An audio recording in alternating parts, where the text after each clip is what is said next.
C'est à la salle des conférences du siège de la Commission nationale anticorruption que le révérend Dr Dieudonné Massigam, président de la dite commission, le vice-président, le Dr François Anoukara et leurs collaborateurs ont échangé avec la presse dans le cadre de la journée africaine de lutte contre la corruption. Pour cette 4e édition qui se célèbre ce 11 juillet 2020 sous le thème « Combattre la corruption par des systèmes judiciaires efficaces et efficients », la CONAC a bien voulu rappeler que cette lutte n'est pas un vain mot, bien plus une détermination du chef de l'État, son Excellence Paul Biya, à combattre ce fléau en dotant le pays des instruments de poids. Nous sommes dans un contexte aujourd'hui en 2020 où le 1er avril 2020, le chef de l'État a signé ou ratifié la Convention de l'Union africaine sur la lutte contre la corruption qui ouvre davantage, beaucoup plus de portes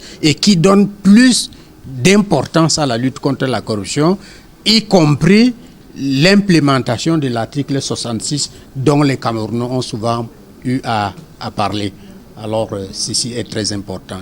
Au cours de ces 10 dernières années, la lutte contre la corruption s'est intensifiée au Cameroun et les lignes ont véritablement bougé. Fort de cela, des résultats positifs ont été enregistrés. On est aujourd'hui autorisé à dénoncer. 2. On est aujourd'hui face à une réalité telle que le nombre de dénonciateurs est passé de 400 en 2010 à 23 000 en 2020. C'est important.